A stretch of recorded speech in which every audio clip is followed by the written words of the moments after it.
All right, here we go. Welcome into the Pugs and Parker proudly present Pillow Talk, the Pugs and Parker stream. This is the second of two streams that I do every day. The first one comes on at noon. That's called High Noon, and that's current events. That's topics. That's if it's trending or if it's a headline or if it's just something that people are discussing. I'm going to cover it at high noon every day. We just run through topics, one topic after another. This is what people are talking about. This is something else people are talking about. That airs Monday through Friday, noon till whenever. This one, Pugs and Parker, that's myself and James Parker. We do this Monday through Thursday evenings at 9 o'clock, even though we haven't been doing it in a few days. We missed last week. Welcome in. It's James Martindale Parker. What's new, James? Hey, how you doing? So it's November 7th, so that means I've eaten through about 2/3 of my kids' trick-or-treating candy at this point. Been a full week. Yeah. I'm working on it, man. I've got some Reese's here. I've got a couple Snickers. I got some snacks for the show. I just grabbed a handful on my way out. And I'm doing that gaslighting thing to my kids because there's a giant freezer bag of trick-or-treating candy that's just chilling on top of the fridge now.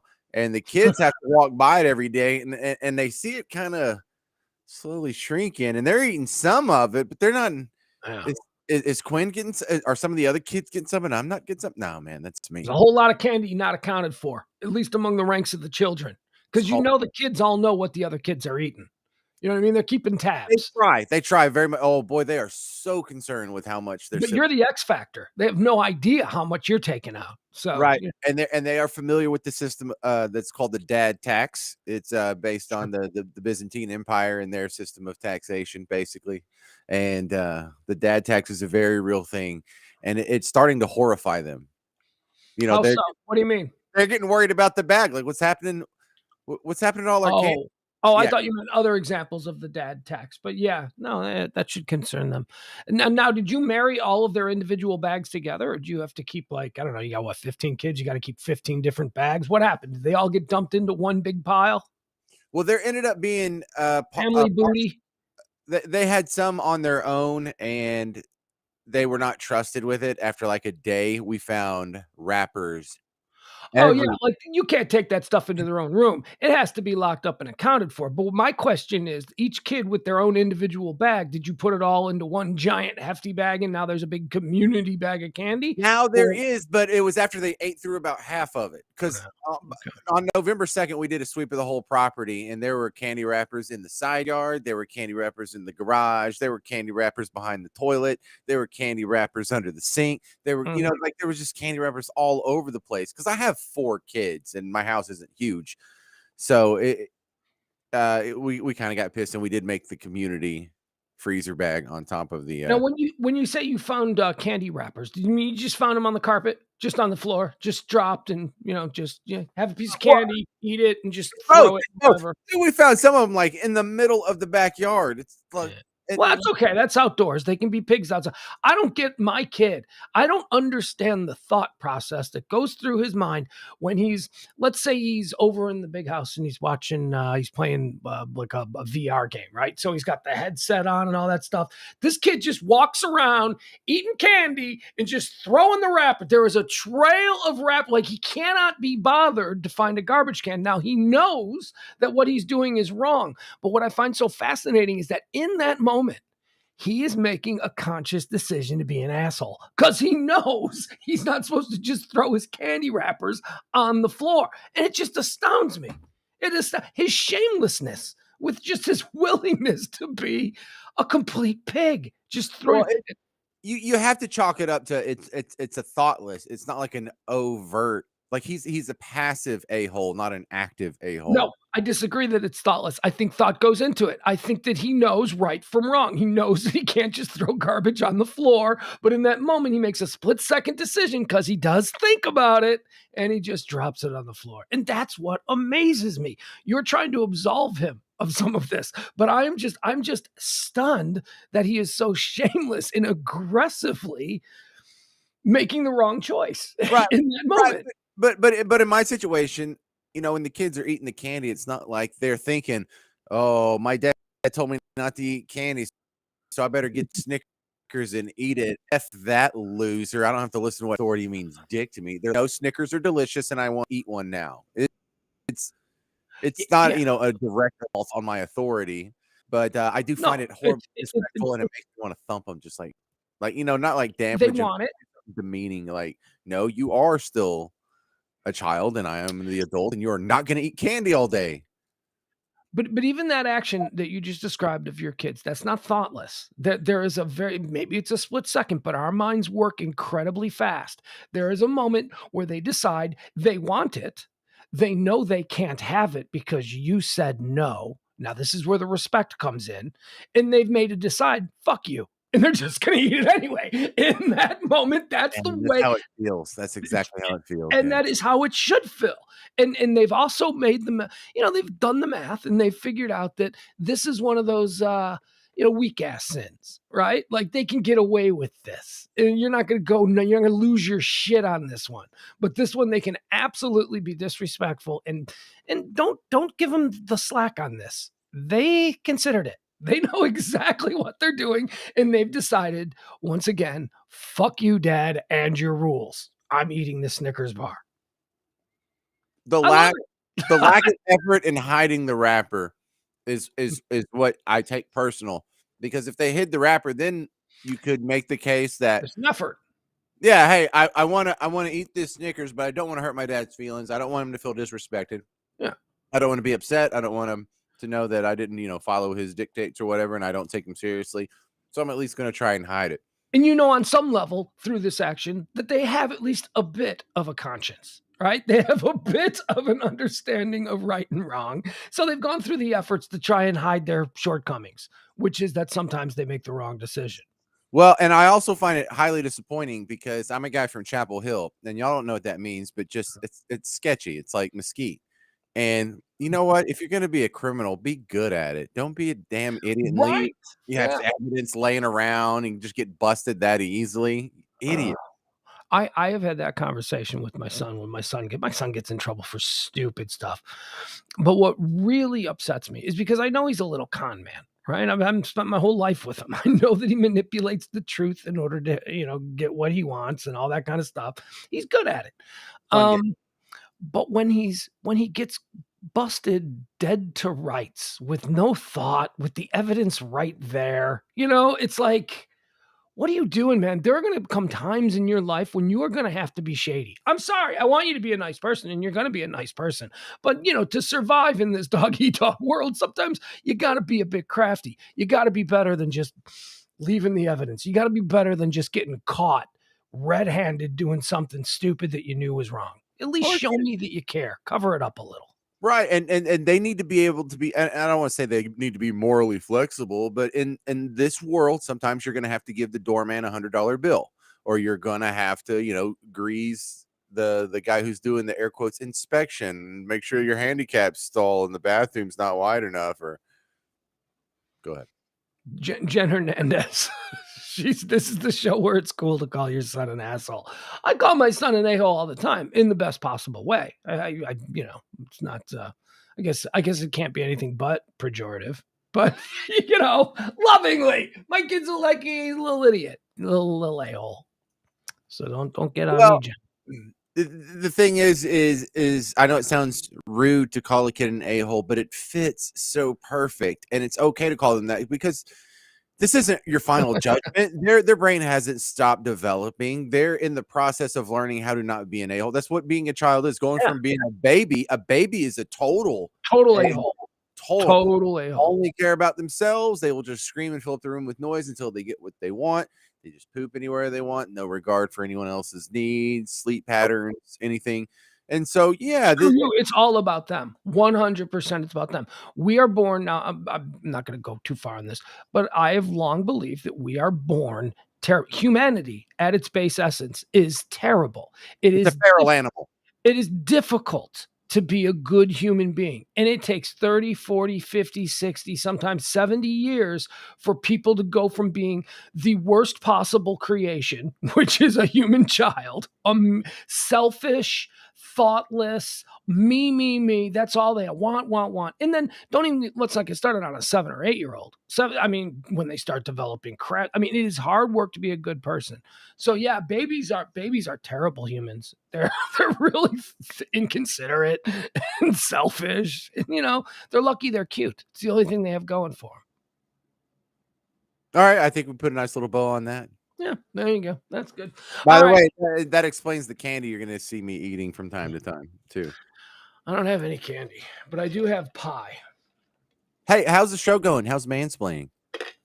It's going fine. Thank you very much. Friday night. Join us Friday night for a very special, another weekday edition of Mansplaining. I don't know. I wish we could get like a set date and time, but whatever. They're moving us around. They like it. James, guess what happened to me earlier tonight? You couldn't believe it's not butter. That's right. I had another incident at the Whole Foods Hot Bar. Another incident today at the Whole Foods Hot Bar. So I don't know if you heard the noon show today, but my coffee pot went on the fritz. So I needed to go to Target and get a new coffee pot. But I ended up not making it. I got halfway to Target and I'm not feeling really great, right? And I was like, you know what? I'm just gonna go home. I just want to go home. Yeah, I was. I hate to be so trashy, but y'all have that really good Salvation Army not far from you off Mockingbird and Harry Hines.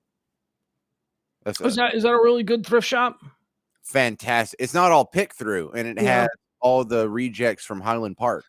Well, no, I just need a simple like Mr. Coffee machine. It's like $20, whatever. It's not a big deal. But anyway, so I turn around on my trip to Target and I decide I'm just gonna go home because I'm not feeling good. I want to climb back in bed. It's raining. It's crappy outside. And hot. It's like humid. It's like 85 and rainy. It was shitty today. So I go to the Whole Foods and I'm like, you know what I'm gonna do? It's hot bar time. It's like 5:15. I'm gonna jump into the Whole Foods on the corner by my house. I'm gonna get me a little hot bar because if you remember from a few months ago, I mastered the hot bar. So I get into the hot bar and I get in line and it's busy. It's 5:15. It's like they're just bringing out the good food. So it's getting pretty busy and there's people in line. And James, guess what happened in the middle of my hot bar experience?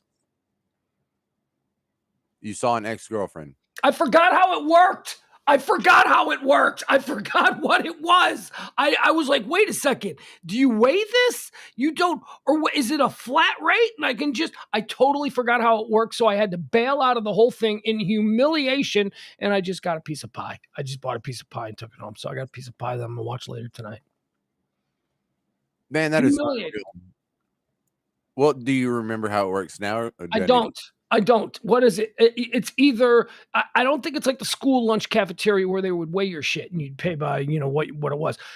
What is it? Is it like just a flat rate for a box and you fill the box? You get that weird paper box. I don't know why everything has to be biodegradable. You can't just use plastic like a good American. Because it's Whole Foods. They're awful. Well, I love their food. Their food's fantastic. You just go through, you fill it up, and they weigh it, and it's like $13.99 a pound or whatever. You know what it is? All right, so that's what it is. So, but I do self-checkout, so I weigh it myself. I totally forgot how it works. Anyway, Whole Food is terrible. And can I tell you a conversation that I overheard? I like Whole Food. Oh, Whole Foods is I wish I could afford it. I would eat there more.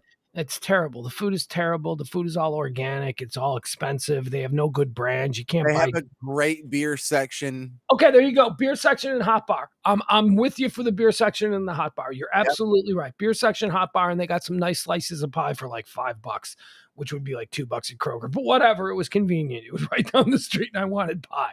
Look, I used to bag on it, but they've got like tofu and tree bark and bean sprouts and whatever. They got that stuff tasting pretty good these days. No, they've got a lot of practice. All right, never mind. I'm not gonna sit here on half of my show and let Whole Foods be championed by James. No, it's terrible. Anyway, I heard some dude was like questioning the Whole Foods lady about the sustainability, about how they package stuff. And I was just like, oh God, are you kidding me? What are you doing? This lady, she's like a little Hispanic lady and she's wearing the Whole Foods apron and she's like, see, and he's like, so I just have a question about the sustainability of the packaging that you've been using lately. I think that you should go back to, and I was like, oh my God, are you kidding me? This lady has no corporate control over something like that. Yeah, you're going to ask the cashier about that. That's what you're going to do? Right. It's just a lady putting out the food at the hot bar. Why are you criticizing her like she made the choice to have them be plastic containers? I don't know. For soup. I don't know. It's like asking the guy swabbing the deck if we can turn around the aircraft carrier. Right. But it was obvious to me that he was just being a pretentious dick.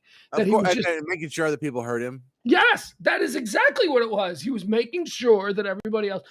Excuse me, I have a question. Do you have anything other than these? He was getting soup. They looked like they had some good soup tonight. But again, I had to bail out because I forgot how it all worked and I was embarrassed.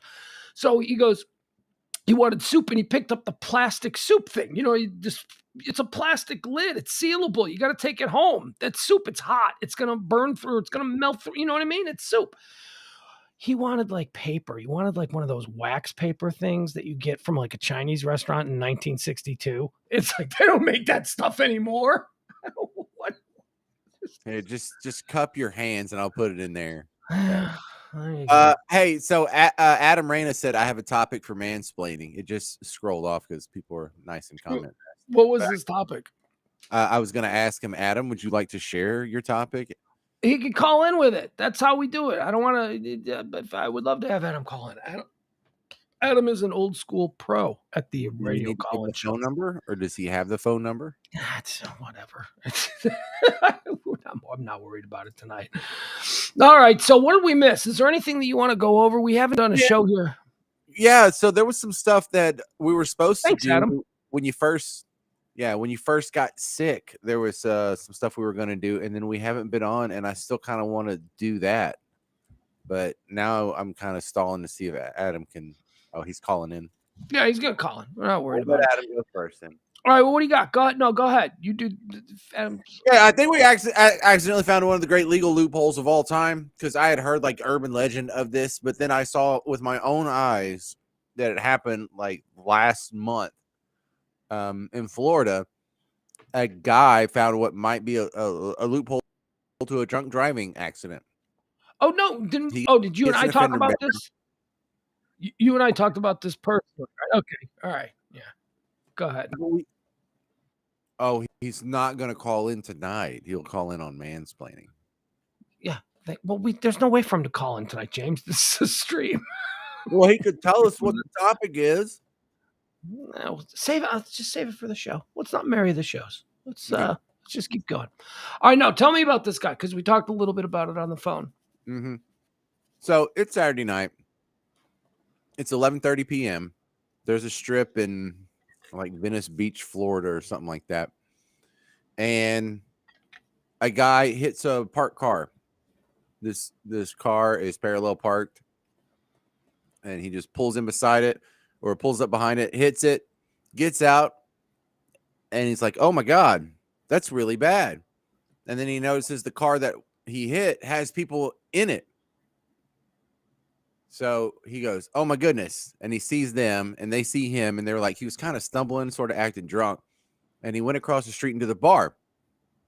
So they call the cops. The cops show up, and they're like, yeah, this guy hit us, and he went to the bar over there. And about that time, he comes out of the bar. This your car? Yes. Have you had anything to drink? He says, I've just had 3 shots in the bar there. And they're like, because he was shaken from the accident. That's a good excuse. I almost died. I needed to calm my nerves. So he fails the breathalyzer test,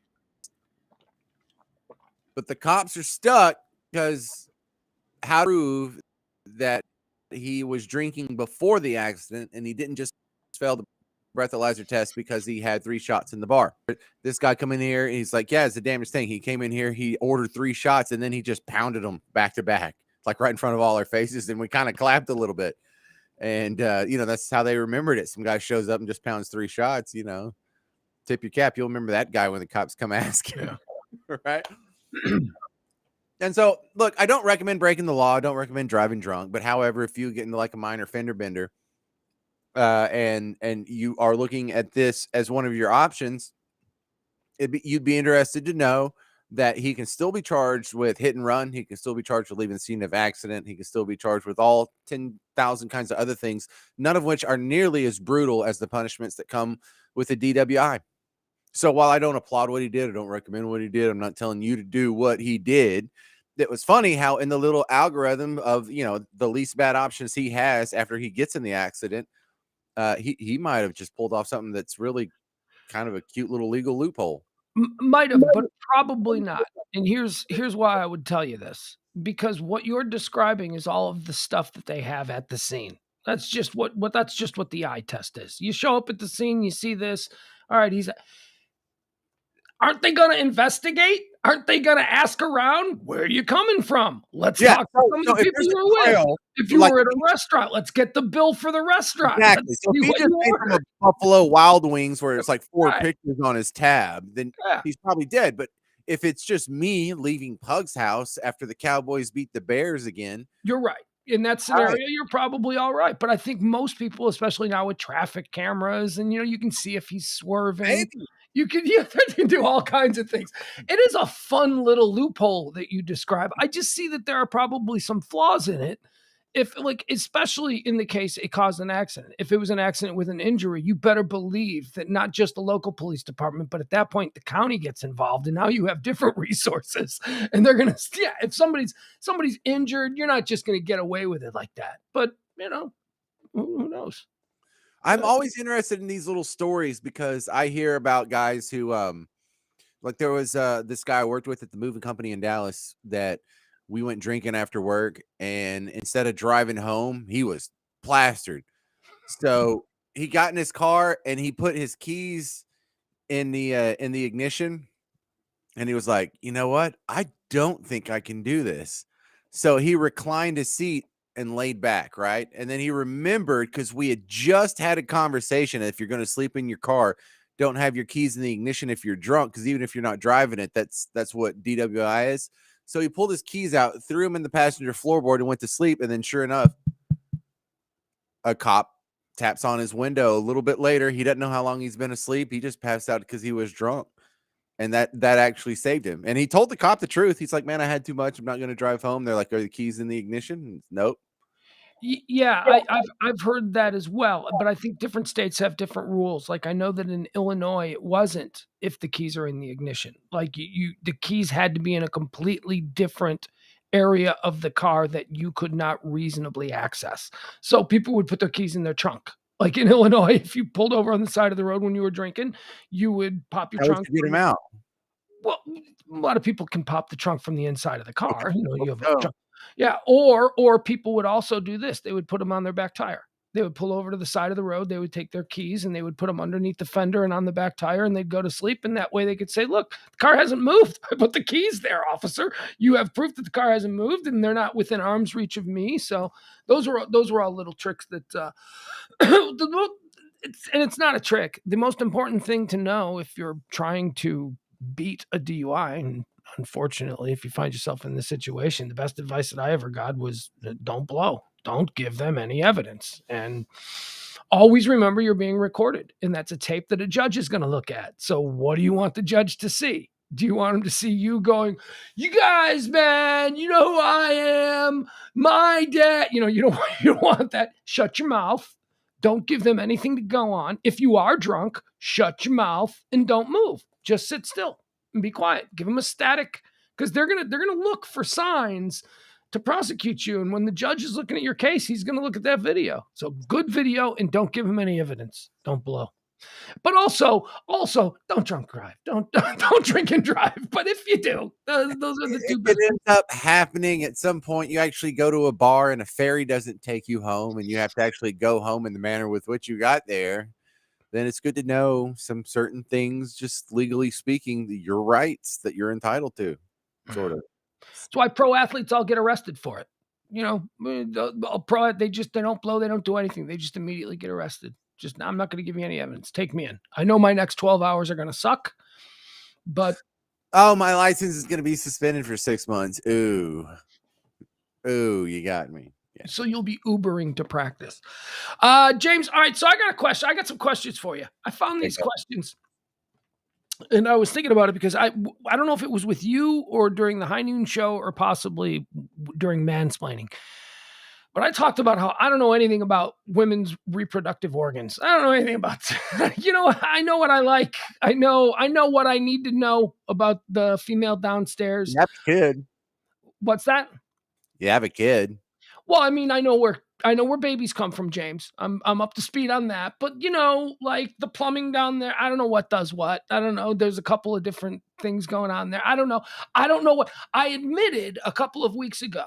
And again, I don't know if this was with you or with somebody else. I don't know anything about tampons. I have no idea. Like, there are different kinds. Sometimes they look like they're in a tube, but then you see things advertised. It's like they say they have wings, and then they look like they're completely fanned out. I don't know anything about tampons. I don't know when you're supposed to use them. I don't know. I know kind of a little bit about menstruation, you know what I mean? But I don't know anything. I really don't. And I'm starting to realize that most men don't know anything either. They just don't know that they don't know anything.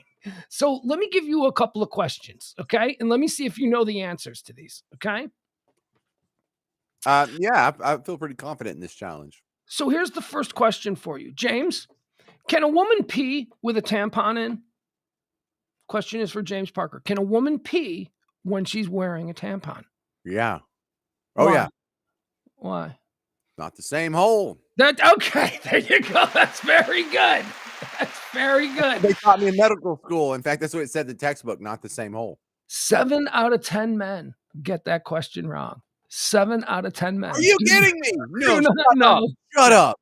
Shut up. What is this from? Well, this is from a TikTok survey. Nickelodeon. Oh, this is TikTok. Is okay. it? Well, no, I believe that. This is a researcher who is doing this on TikTok. Okay. So it's just I think it says more about TikTok than men in general. This is great. James, why are there different sizes of tampons? James, why are there different sizes of tampons? Well, because some days are heavier than others. You are like a woman. That is exactly right. Most common answer, James? Because women are different sizes. That's probably a factor too. Because women are different sizes. No, there are different size tampons, something that I did not know, because there are different periods of flow for women. So they wear different tampons. Mm-hmm. All right, here's another one. James, how many tampons do women use for their period, like in the course of one cycle? How many tampons does a woman use? Probably like 10. 10? Yeah, maybe like 8. I don't know. It depends on the woman, really. See, now I would have said 1. I would have said 1. They pull it out 3 days, 4 days later. Slap it in there, and then I would have said 1. Correct answer, around 20 per Adam got cycle. it. There you go. What did Adam said? 20? Look at that. Yeah, around 20. Okay, so do we have another question here? Let me see. We're just rolling through this, girls. Okay, James, what is a period? What is the period? What is that? When the woman sheds her uterine lining once a month. I don't know. I'm not sure what you're asking for. That is the exact answer I'm looking for. Look at James. Look at James. Where's Leslie? Where's Leslie, who thinks James is a big misogynist? He knows way more about women's period flows and all that stuff than I do. You realize I was raised on a farm, and so we know this stuff. Like the fact that city kids don't know about the holes and what goes shoved where is beyond mental for us. Like we know what streets to walk down when the sun goes down. Well, I mean, that's important too. I mean, I'm not discounting that knowledge is necessary in certain situations. In other situations, when you see like animals having sex, you're like, oh, okay, so that's the thing he pees out of, and he puts it in that thing on a female. Then a few months later, we get babies, and so okay, I think I figured this out. Right? I mean, it's all in front of your face when you're like 4 years old. Yeah, well, yeah. I mean, that's probably true. Your knowledge of animal husbandry is far more advanced and probably serves you later in life. That's true. Oh man. Okay, let's leave it there. Hey, I got something else I want to do with you right now. Did I tell you about the time up? No. Hello? Yeah, are you with me? Yeah, bud. What were you saying? Sorry. No, I thought you were going to bring up the time that a horse jizzed on me. No, did that happen? Yeah, that's how wonderful. Tell us. We talked about this before and you laughed about it. This was like, remember when we were telling the deer story last year? Yeah. Your family adopted a deer. Yeah, we had a deer growing up Hmm. for a year because we're idiots. I had rats. No, look, sometimes when you're breeding horses, you're just there's collateral damage. And Yeah, a little spray. Little. it's Where'd you yeah. get it? Face? You get in the puss? Where'd you get No, it? no, just like on my stomach, Oh, really. But you son and of I was wearing. I just got this sweet starter jacket. It was the Michigan Wolverines, like right Mhm. around the Desmond Howard time or whatever. And man, I was so mad. And I was like 14 at the time, and I wasn't into the whole horse thing. I didn't want to live in the country. I didn't want to breed horses. I didn't want to deal with freaking animals and poop and livestock and all that crap. And that Thought you were happened. better. I am done. I am done. I'm moving to the city. I'm going to go Mm. live in a big, tall building on the 6th floor, and I'm not going to have to deal with any other animal sex for the rest of my life other than my own. Gonna date an exotic dancer. Move to the big city. Mm-hmm. Get a Yeah, low-paying job. right. Wait some tables. I don't care. Hey, look at the interesting cast of commenters that are showing up over here. Oh, wait, hold on. I was about to do something. Former guest Jennifer Jolly shows up. Oh, I don't see her. Ah, there she is. All right. Hey, James, I want to go over something with you because I've been having these. Man, I'm telling you, I don't drive much, so I'm not on the roads very much. But recently, in the last couple of months, I've been driving a little bit more. I have been experiencing abnormal rates of road rage. Have you noticed within the last, and I'm saying this is, I've noticed in the last couple of months, people, every time I go out on the streets, somebody is calling my name. Somebody somebody is flipping me off. I don't know what I'm doing. I'm like a totally chill driver. I'm a good driver. I just pick the center lane or the right lane. I'm in no hurry. I'm listening to my music. And twice now, just in the last week, twice, people have like freaked out on me for like no reason. Like I had a guy last Sunday night. I was coming back from dropping my kid off from the Cowboys Bears game. And I'm in the center lane. I'm at like 75 and Park over there by North Park Mall, and just this dude comes rolling up on my ass super quick, hits his lights, like flashes me, whips around me, and as he's whipping around me, he's going Dad! And screaming like f bombs and throwing fingers out. What the? I didn't do nothing. And I wasn't even, I mean, I was in the middle lane. I don't drive slow. I'm not like a grandpa. I was probably doing 65. And I just thought that is the weirdest thing because I don't know what I did. Like, like if there was something that I had done like earlier, like a couple of miles back, maybe I made a lane change and, whatever. I'd at least, but I have no idea what I did. And then yesterday, the exact same thing happens to me when I'm driving to the mansplaining show. Just somebody coming, they pull up next to me and then they whip in front of me, totally being aggressive. They whip in front of me and then they like brake check me. Like, Is this on the tollway? this is on the tollway. This is on the tollway at like Walnut Hill. Mm-hmm. And I'm like, what the hell? And then I look at the guy and he is in his mirror going, wah! Now this guy, I don't know where he came from. He wasn't behind me, so it wasn't like I was impeding his progress on the roadway. He just came out of nowhere and was like flipping out on me. So I don't know. Have you noticed more road rage than before?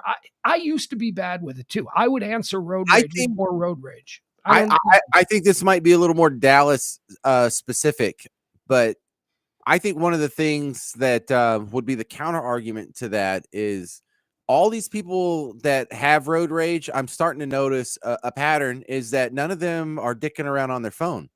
And so those of us that do have our head like half buried in our phone, half watching where we're going, because I drive while I'm on my phone just constantly. Those people are not getting mad and flipping people off and honking You're and doing the worst anything driver. crazy. I You're the worst driver. You advocate for driving drunk. You're coming up with ways to get out of drunk driving charges. You're always on your phone. You're Yeah. the worst.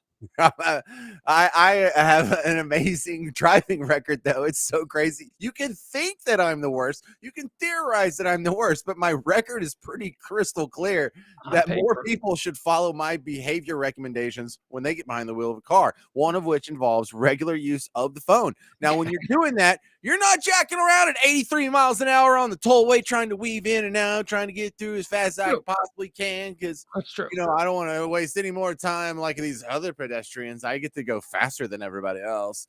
and put everyone in danger. And then I get mad because I have my adrenaline going because I'm almost going to die if I make a mistake.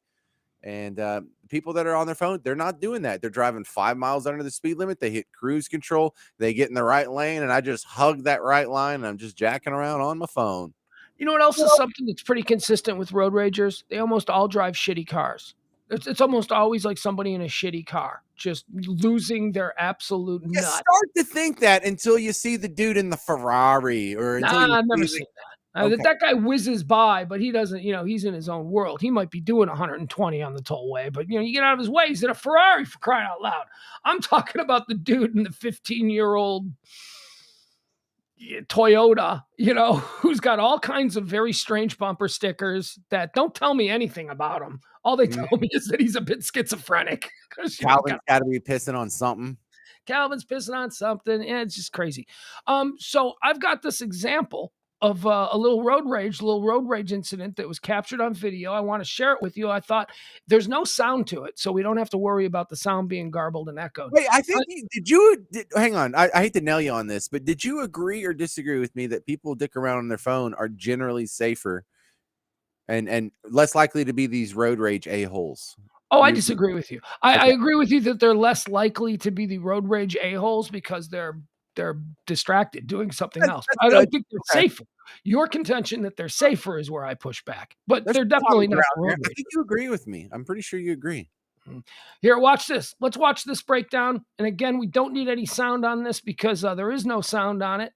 But here you got a guy it looks like a PT Cruiser. Looks like some kind of a white PT Cruiser and a guy in a white pickup truck. Never a good sign. White pickup truck with work tools in the back.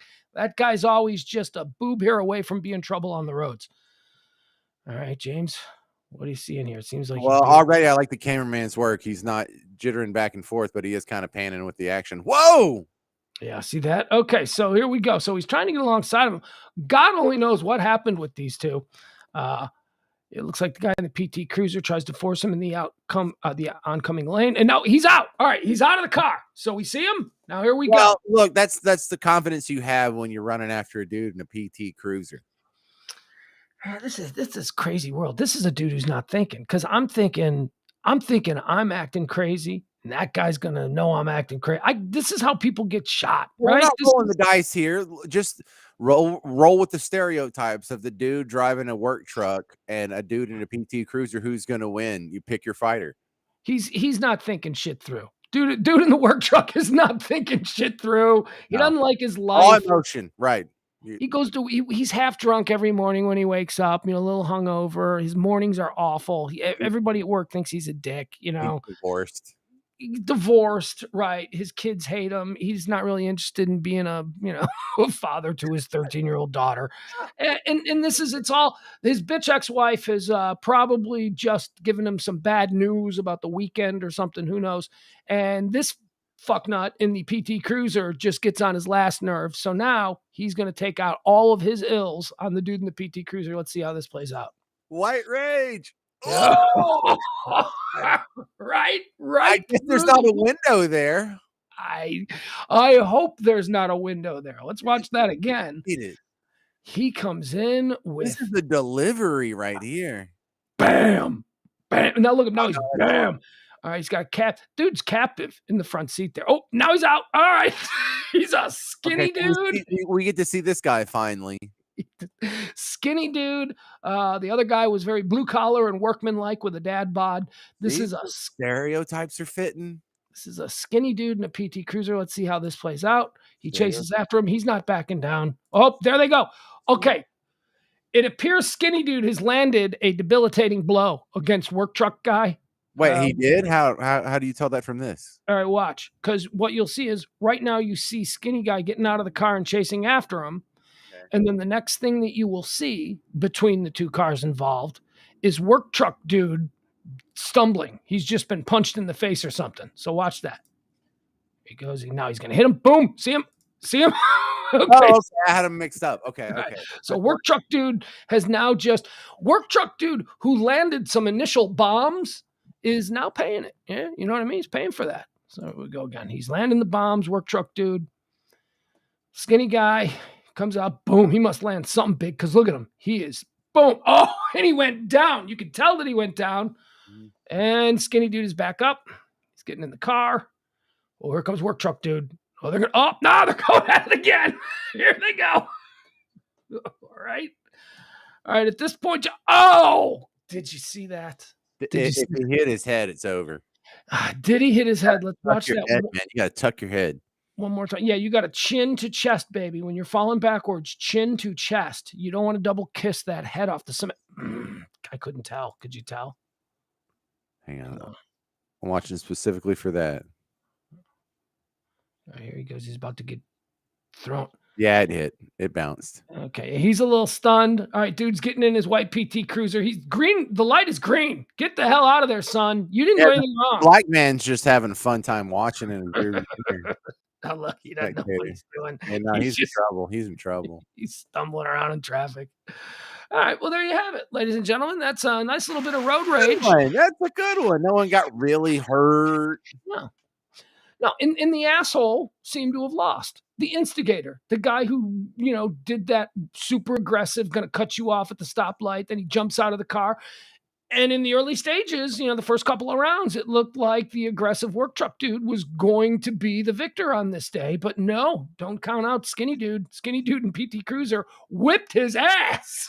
I cannot imagine getting that mad at anything happening in traffic. At anything happening in traffic. Like, it is a real test. It is a real test of your ego, because when you are alone in the pilot seat of your car, that is your domain. You are the king of that little piece of land. Whatever it is, it's your front seat, it's your back seat, but you got your music, making your choices. Nobody, no bosses around. That's you. So when somebody challenges you, it's like I process it in like a completely different way, where it's such an assault on my ego. If you flip me off in traffic, how dare you? Like, I just, for some reason, more so than in any other place in my life, I just overreact. Like, what? How dare? Now I've learned to control that. But when I was younger, oh man, I used to flip out right back. Ugh. See, I'm pretty sure I'm one of the bad drivers that everyone's flipping off, because I just go from point A to point B and I never get mad or even notice if people. I mean, sometimes you notice if someone cuts you off, but there's always like an idiot going slow in the fast lane. But never do I get mad and yell at anybody. I don't notice. I'm not one of those guys that even. So I must be one of the bad ones. I assume I'm one of the ones that's just pissing everybody off because I'm so disconnected and kind of oblivious to the world around me. Whatever. Yeah, you're fine. You're a little bit drunk and playing on your phone. You're not hurting nobody. Exactly. I'm going 5 miles below the speed limit. I hit cruise control. I've got one leg up in the seat with me. Do you know what my move was? My great move whenever I'd get into a road rage incident with somebody. How many have you been in? Because I've been in 0. Oh, many. Okay. 10 maybe, where it starts out where you're just like jawing at a dude in traffic. Okay, so the move that I discovered. No. And this isn't Gangs of New York or Peaky Blinders or something. No, I'm better now. But when I was younger, I used to really flip out when people, but it was always when somebody was being aggressive towards me in traffic. You had a gun, dude. No. See, what if you had a gun? Here's the move. Here's the move. This is the move that has worked many times. It has never failed. So what you do is you're in traffic, and let's say you're in tight traffic, because there's no fun if you're doing 70. But if you're just rolling about in like bumper to bumper, and the person is next to you every couple of minutes, and you're still fucking jawing at them.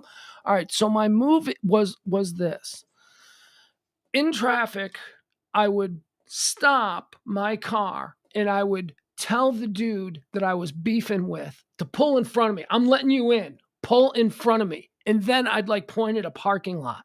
And I'm like, let's go, dude. Let's go. With the window down. Let's go. Go in front of me. Follow me in the parking lot right now, you pussy. Come on, right now. Like that whole. And in that moment, they can't resist. They're like, oh, okay. So they're going to pull in front of me. And then they're going to pull right in the parking lot. And I'm just going to drive off. and now they're in the parking lot because they've gotten out of traffic. They can't get back in line. Oh, it's brilliant. That's the move. I used it a couple of times. No, dude, go in front. See that parking lot? PetSmart, asshole. Let's go. I'll let you in. Go. And then you let them in, and they pull into the parking lot, and you go. They can't resist. There's something about the human douchebag that can't resist this. Well, I'm not saying that it's 100% of the time that they'll take the bait, but most of these dudes are just big dumb animals. And at that point, you're challenging their ego and you're acting like you're giving them something to make this a reality. I'm giving you the space in front of me. Let's go, pussy. What, you don't want it? You're a tough guy? You're going to take me on? Let's go. Go ahead, right there in the parking lot. Go. I'll let you pull in. And then they pull in and you drive away. You're just like, and you flip them off as you're, rolling 10 miles an hour, stop They're and go. secretly relieved they don't have to risk getting their ass kicked. I don't know. That's the thing, because I always know that I'm going to back down, But is the dude that you're arguing with going to back down? And where is that line? You know what I mean? When does it go too far? Where you're like, oh shit, I guess I can't back down. I guess now I got to be a 45-year-old fighting in the parking lot of a steakhouse. Dude, At rush I hour. told you about this guy I used to work with who had this weird switch that was flipping his head. Like if you called Marty McFly chicken, he couldn't back down. And so Gage wouldn't either. Gage was his last name. And Gage I only hung out with him for 2 years. And in that time, he got into 6 different fights, 4 of which were road rage fights. Yeah. 4 road rage fights in 2 years. That's a lot for me because I've gotten in 0 in my entire life. See, you're a country boy. I thought that's all you guys did was get into scraps. I thought that was sort of the one of the appealing folksy aspects of country life. Oh, when you're a kid, dude, you get punched in the face at least once a year. But in adulthood, no, that guy might be very upset and have a gun. Yeah. In fact, assume he has a gun. Just assume everyone has, and they're going to assume you have a gun. And if you don't have a gun, you might want to get one. But point being is, some people have a mental switch in their head that the process of driving a car. Think about it. I mean, you're rolling around. I'm in a 7,000-pound truck. I could kill 100 people if you just line them up on the tollway, right? Mm. And so you really do have this amazing power at your disposal, and exercising that power constantly, of course, it's going to get in your head. And so the stakes are high when you're flying around at 80 miles an hour. Life and death is in your hand, and the slightest miscalculation could just, my kids would have to grow up without a father. And so, I can understand why you would be that upset, because the stakes really are that high. They are. And they really are life and death when you're in a car. But for some people, that translates the fight or flight mechanism to where now I've got to go getting fisticuffs at the parking lot of a 7-Eleven. And I haven't made that leap yet. I can get upset, but I'm not going to fight anybody. What the hell? Getting into like fights with groups of people that you didn't know was like a natural part of my weekends between like 17 and like 23. I mean, we were just, we'd go out, we'd get wasted, 22-year-old college kids. And then, you'd be walking down a street to the next bar and somebody'd look at you funny. And then suddenly you guys are all John, and then people are being thrown around and the police are coming and everybody's running. Well, not at the Double Deuce, because we got the best cooler in the business. Yeah, that's true. That's right. And from what I understand, grew up in Roadhouse. Yeah. Apparently, Pugs is from Roadhouse. Right. No, it was just very, very common. But I will say this, that that this might be another rich man, poor man kind of thing where we can go country versus city, because your rule of thumb about growing up country is that guy, might be crazy and he's probably got a gun. That is just as applicable on the south side of Chicago. Yes. That is also so city and country. Don't push it too far, because that piece of human trash probably has a gun in his waistband. Well, it's also, look, you're right. There is some interesting overlap, because like your entire house and the piece of property it sits on is worth $100,000. Yeah. Yeah. Right? Yeah.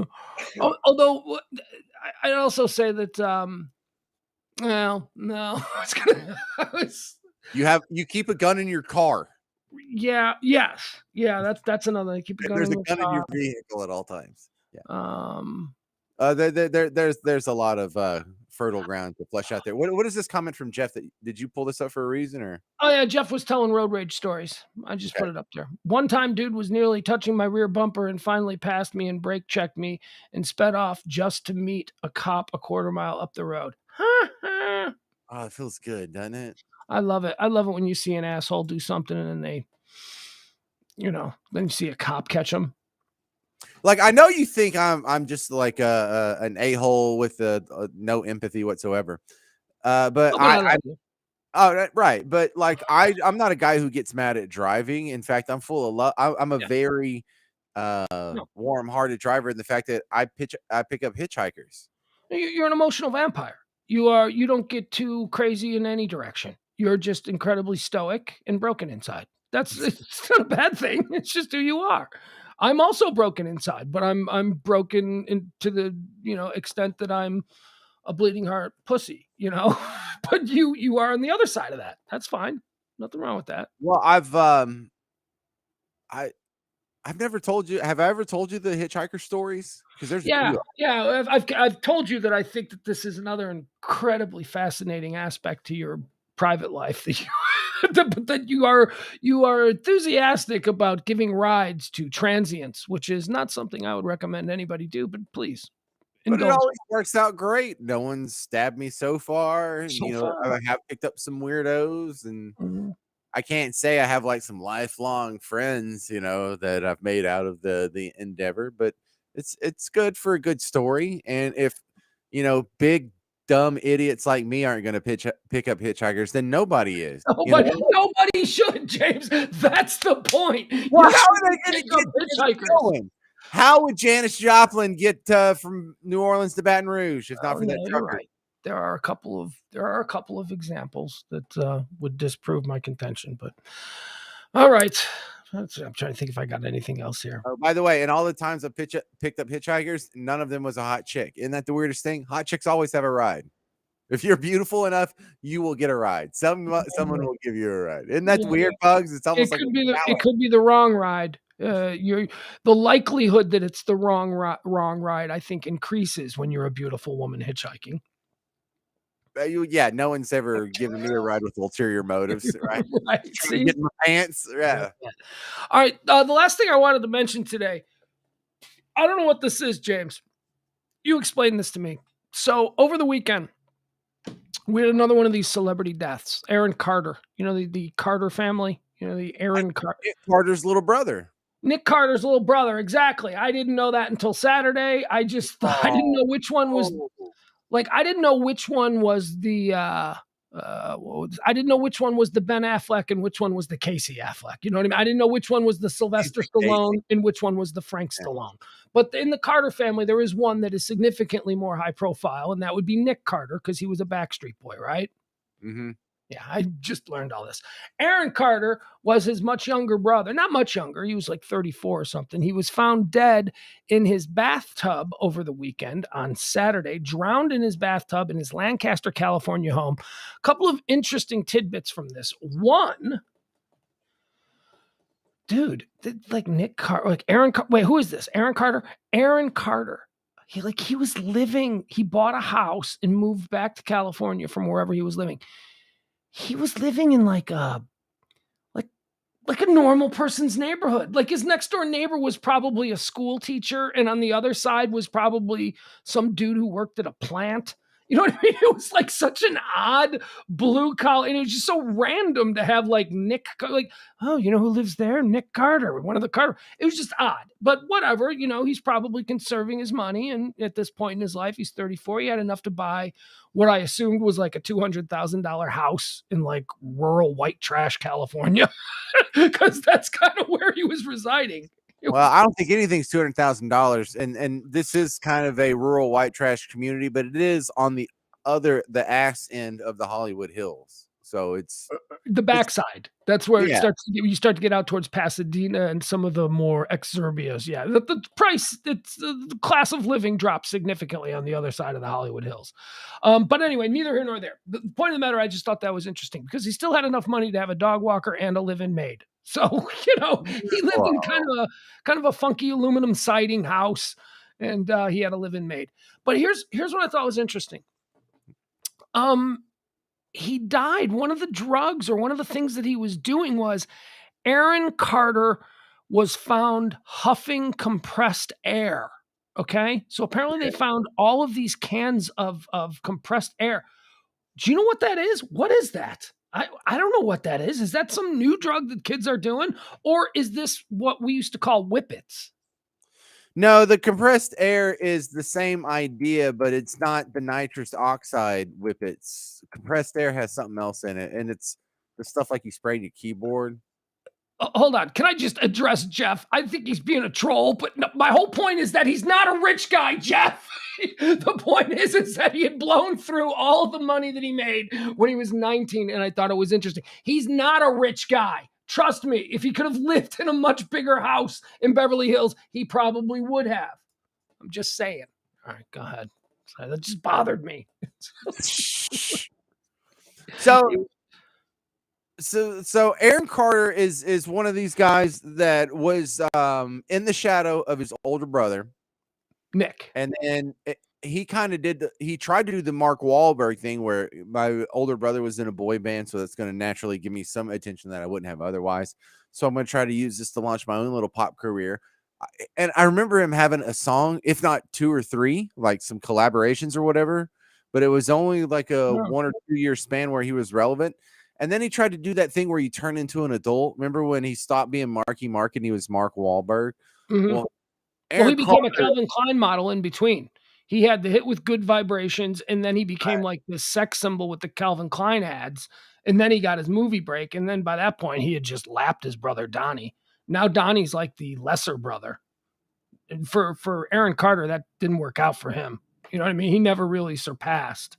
well, see, Aaron Carter made the mistake is he tried to, instead of turning into, Mark Wahlberg, he tried to turn into Post Malone, and he got tattoos and like on his neck and on his face and stuff.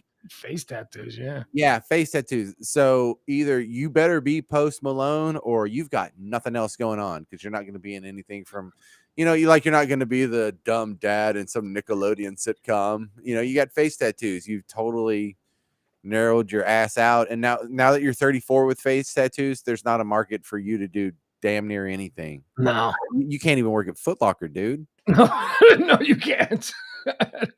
The face tattoo has got to be the worst choice that a young person makes, right?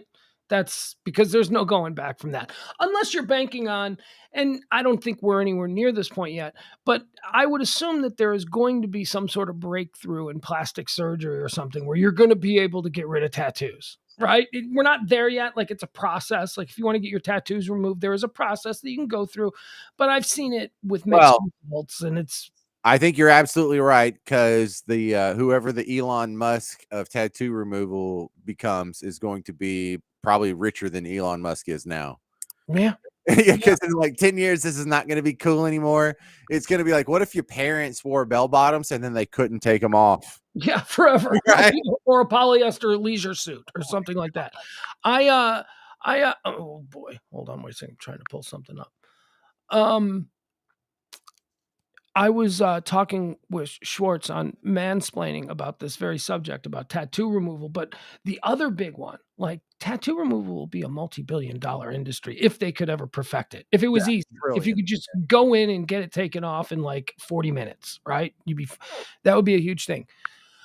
But here's the other thing. James, did you hear the conversation I had with Schwartz? Because this was a legitimate conversation. He's a doctor and he knows about this stuff. So I had real questions. And the question was, since women can now transition into men and there is an ability in this transition surgery to create a male penis, why can't you make men's penises bigger? Like, why isn't penis enlargement like some breast enlargement and all that stuff? Like, if plastic surgeons all of a sudden in like 5 years started to offer male penis enlargement, even the ones who don't need it would get it because it's just simply, you'd have a whole bunch of people walking around with 14-inch dongs, right? They can't do that. So I was asking him, I said, but you can create a penis if I was born a woman, you could create a penis for me that's like a lot bigger than the one that I got but you can't do anything for me as a natural born man. And he's like, I didn't know this. They don't work. Did you know that female to male penises don't work? Of course I knew that. Jesus Christ, how would they make it work? I don't know. I'm not a doctor. I just assume everybody's doing this. There's got to be some payoff for it. Apparently, there is no payoff for it. It's just like a flaccid hanging piece of leather. It's just, ow. It sounds terrible. And now I understand why so many women who are they don't get the bottom half surgery. It's just because why? Apparently you lose all kinds of sexual stimulation and Yeah, you're absolutely unable to have an orgasm again for the rest of your life. Yeah, yeah, you better be committed to this lifestyle. You better really like wearing women's shoes or, wearing men's shoes or whatever the case may be. but the same thing goes for the other way. I mean, you get that thing chopped off, you're never having an orgasm again for the rest of your life. Yeah. Man, I would kill myself. I don't want anything going on down there. All right, James, thank you. There he goes. Yeah, hey, little way to end on a good note. Just genital mutilation. That's I fantastic. learned things. I learned about tampons, and I learned about women's tampon issues, and I learned about transsexual surgery or whatever. I learned. Tomorrow we'll do the vast deference. Listen to the Florida Stories podcast. It's actually starting to get like triple digits on some episodes now, so it's not a complete failure. Thank you. Less embarrassing. So I appreciate you people listening. Is that it? Yeah. Oh, there he goes. There goes James. Oh shit! I forgot to tell him. Hold on, I gotta call him. I forgot to do this. Hold on. We'll get there.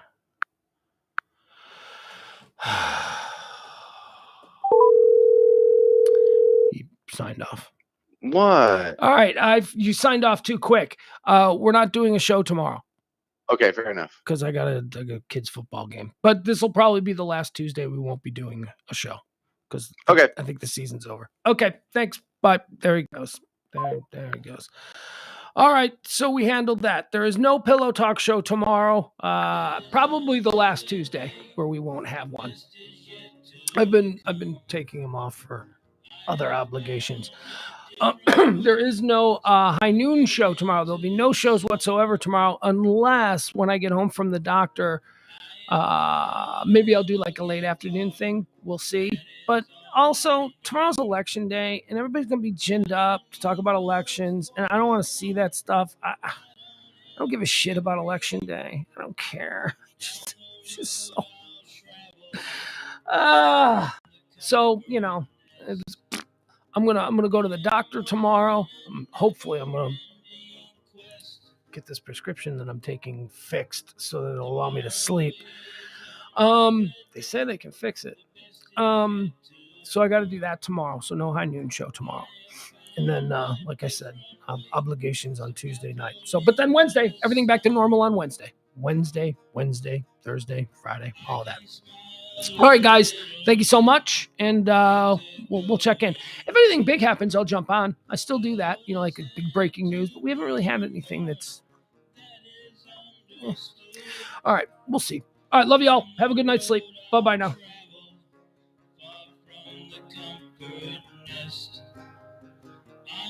On a never-ending quest.